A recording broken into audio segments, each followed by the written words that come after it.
Got that. Okay. So I know there is a young man in pursuit of excellence already. And as a structure, Yeah. I hope that I'm able to provide you some support. I don't know. Anyway, let's see. No, not being a medico, I still feel that I can contribute. So let it be with me as my structure. Got that. Do you have any regrets in your life? Not really. Not really. But sometimes you do feel. Would you like to? In general, I have no regrets. Mm-hmm. As I mentioned, you see, medicine is no mathematics. Mm-hmm. As a human being, based upon the nature which Lord has given me, you do your best. Mm-hmm. We know it, that there is always an element of uncertainty. And the patient does not get the desired result. That patient gets angry. It takes you to consumer court. It takes you to the court. You feel upset.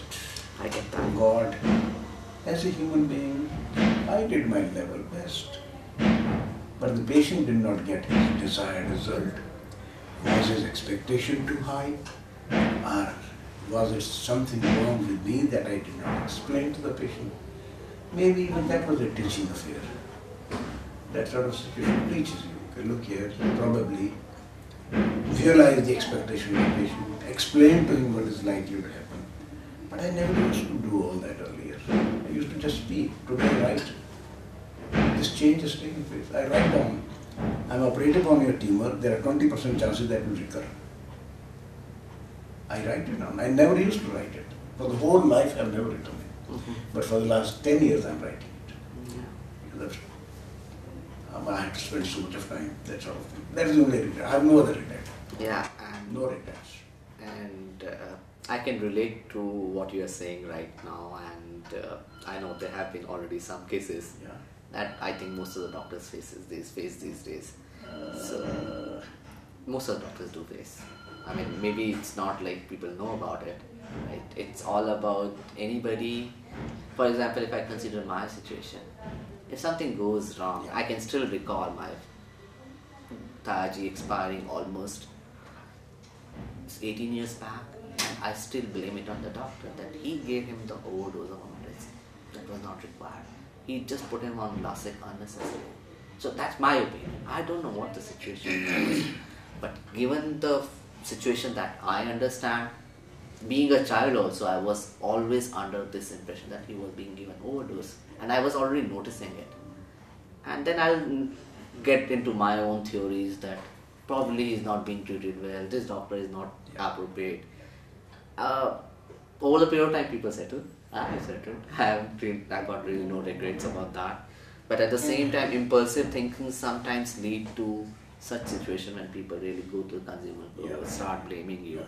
And it is also out of probably the deep affection that they have for their loved ones. No, I don't know. I'm not quite sure. Okay. I get that. It's a touchy That topic. is the only thing, to my mind, that's the only thing which disturbed me. I have no regrets in the whole of my life career. Not on the part of the family, children, wife, relations, friends, students, profession, Get that. patients who don't even sometimes understand my language, but they know my body language. It's fantastic. It's fantastic. Get that.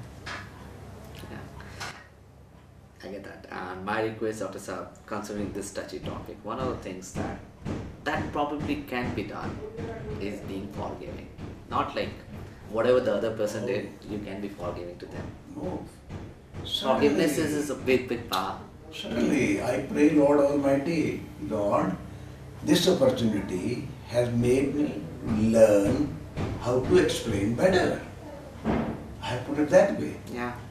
And it's a fact that for the last 10 years I write it down. I'm putting in a bone graft, there are chances that 15% of times it may not succeed. Mm-hmm.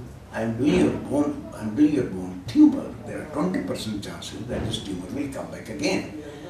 Then explain to them, look here, all this is from own experience and what is in the literature. Go to the literature and see it.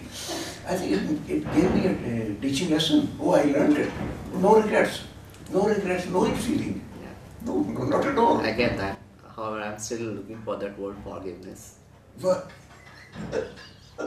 I'm still looking for that word forgiveness for others. Forgive. No, I never felt offended. But you feel bad, that's all. All right, forgiven. It's okay, no problem. Thank you very No much. problem at all. I mean, even if those people come to me today and he say, for treatment, I love them. I love to treat them. The same way I will treat them as I used to treat them. I have treated the whole family.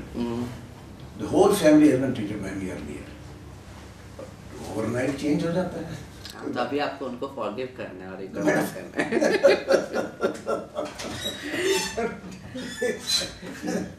Bloody son, आप कहाँ से आ गए? पता नहीं. I do credit my mother for who I am today. Okay, Dr. Sam. Now, this is something very interesting and really close to my heart. A lot of children want to pursue their careers in medicine, including my own children. What would be your guidance to them on how to fulfill their dreams? One thing I have already learned from you is the hard work. What else? I think there is no substitute to hard work. Despite all the problems today, even today, the most sought after professions are still either medicine or engineering or teaching. And most sought after all over the world. Yeah. A driver may be earning as much as a surgeon today. But still, the profession sought after by the young generation is in that order, almost. I think admissions are becoming very difficult. Competition has become too tough. Despite the fact that the number of medical colleges increased. When I graduated, the number of medical colleges in the whole country was 17. And the admission used to be roughly 80 students per medical college. Yeah. Today we are at about 500 medical colleges. Yes. Each one is admitting even 150 medical students. To 200, yeah. I think admission is very difficult. Except hard work, there is no other method. And once you enter in, again hard work. Once you graduate, more hard work. It is a grueling exercise. Sometimes you hear from the engineering graduates, the medical students, sir, he is graduated from an engineering college and he is earning that much. We have not yet started. I would probably tell them to look here. He will keep on earning so long as he is on a chair or a job. But you can earn even after retirement. Even if you are on no job at all, not attached to any company or a factory or a business, you can still earn. There's a difference. But I think there is no substitute to hard. It is very tough to get admission, more tough to study hard, and more tough to do a little more than an average person. Okay. Very tough to do a little more than an average performer. Very difficult. But it's worth it. Sky's the limit. Sure. It's worth each bit of it. Get that. Okay, success gets into the head. That's a common phenomena. And power corrupts. What keeps you so humble and grounded? If you have achieved success by passing through the traditional steps, I think you will become humble. Mm-hmm. The more you achieve, more humble you become. But if you have jumped, then probably your attitude is different. I think in general, the best of achievers, to my mind, the best of achievers are those who have gone through each step, and best of achievers are generally humble. Get that. When you say that each step, can you tell something more about that?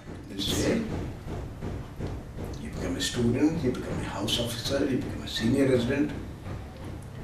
From senior resident, you become a lecturer.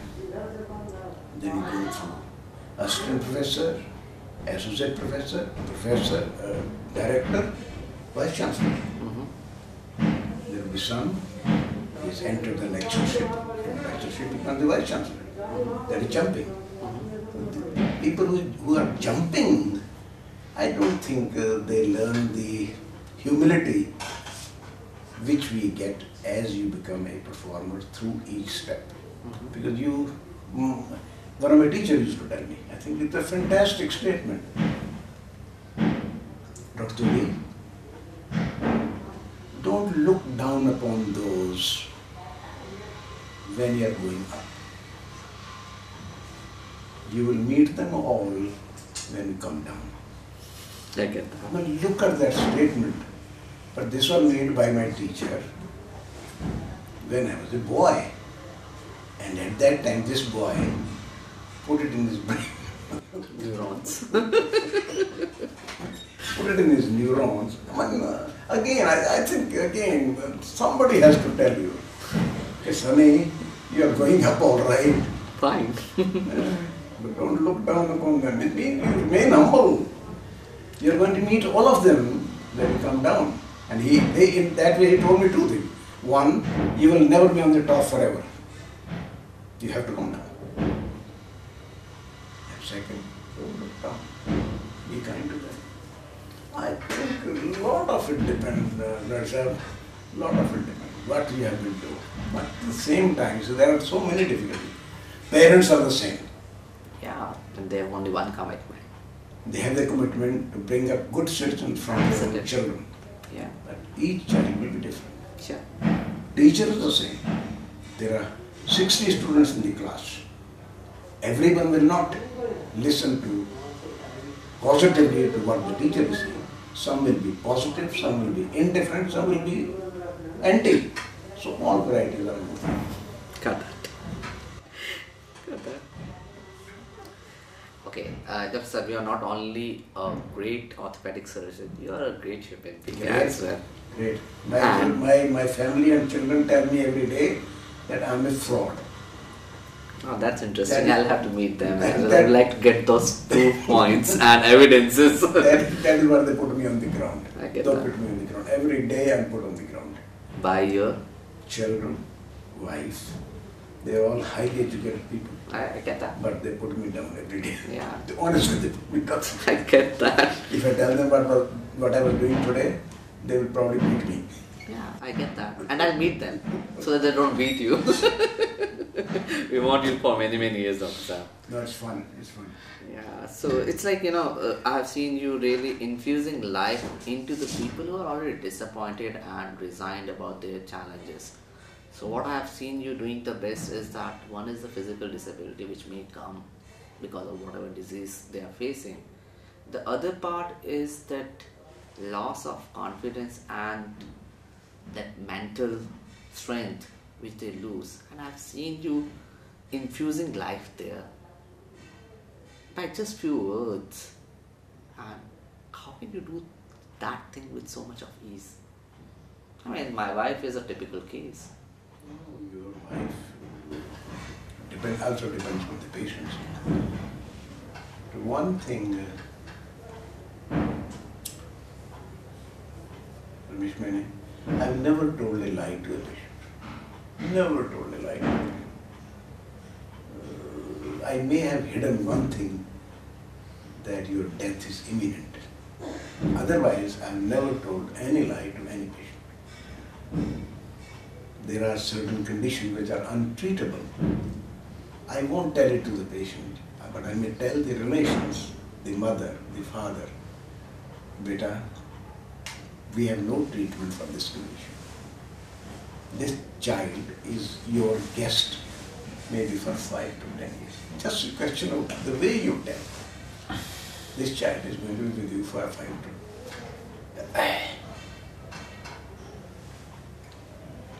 No.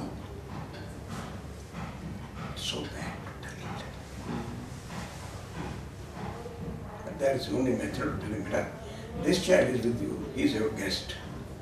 Maybe 5 to 10 years, look after him. I think just a question of putting the words. And that's the comfort that they get out of talking to you. It's not like they're already resigned people. I don't know whatever situation they may be facing, because we are talking about extreme circumstances and medical conditions, there is already a fear and understanding about the whole issue like that.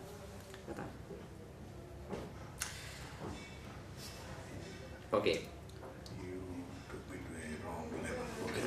And I can see some wet eyes. Is that something coming back to you, or some memories haunting you?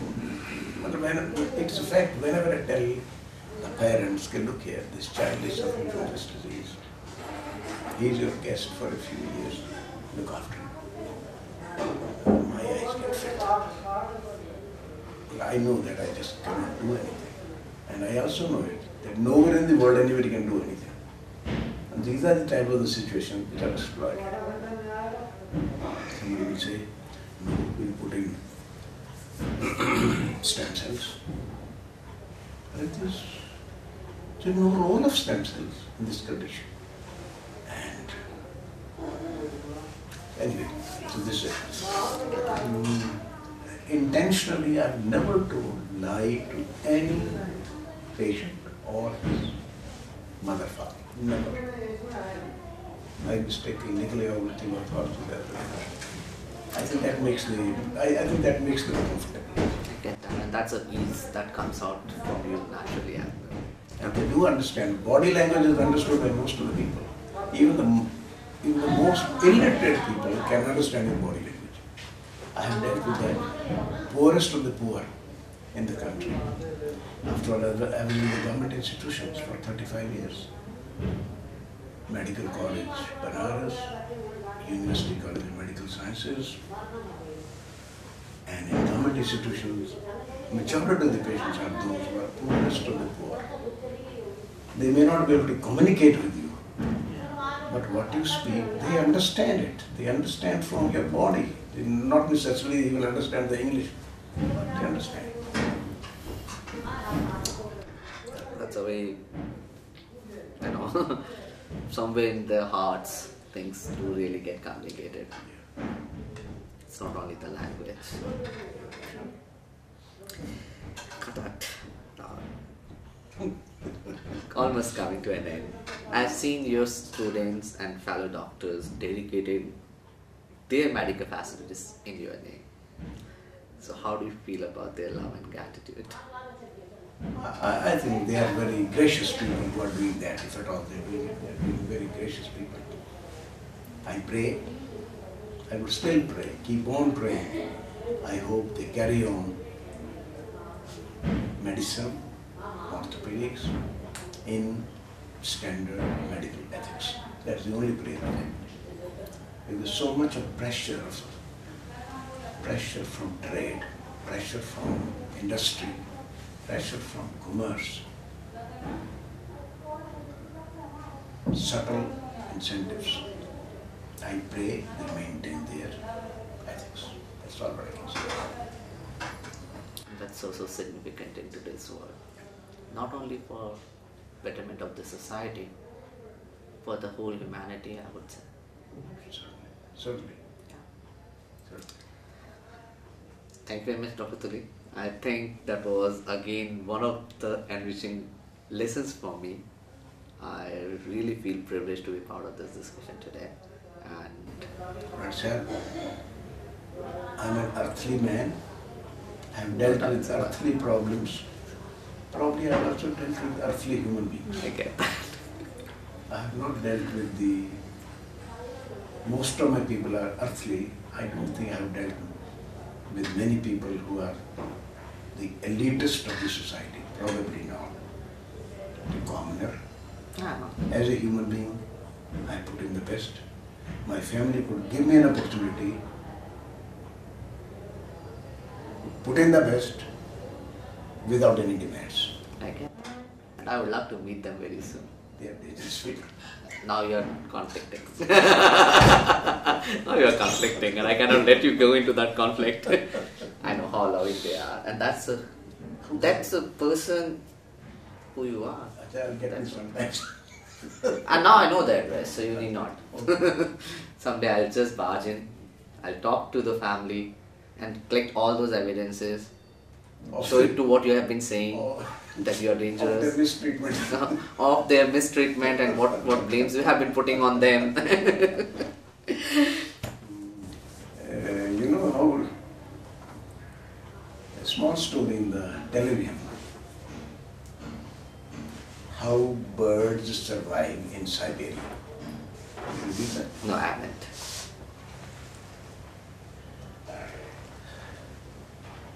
I wanted to put it in a talk of mine, but the matter becomes so long I could not. So there are some birds which survive in Siberia. Mm. When the snow is not there, they keep on depositing the food. It comes with snow. But that bird remembers where the food is, despite the white blanket of snow. How does it do it? Same birds they picked up, put them as pet birds. Mm. So the pet bird is in a cage or in a room. He is being given food, water, protection. He is not bothered about it. Yeah. So they are genetically same bird. Right. One under challenge, Yeah. other without challenge. Yeah. Now this man without challenge is almost on crutches. Yes. He gets everything. I get that. Then the scientists studied their brain. After a few years of Giving it to captivity, me. Yeah. there is the oldest part of the brain is called hippocampus. Mm-hmm. It is also called the snake brain. The deepest part of the brain. From snake, we evolved to next, another layer formed on it. We became monkeys, another layer formed on it. Okay. We became human beings, another layer formed on it. I get The that. snake brain. Got that. The whole theory of evolution. Is this being recorded? So it's get it edited. Don't worry. You can keep it.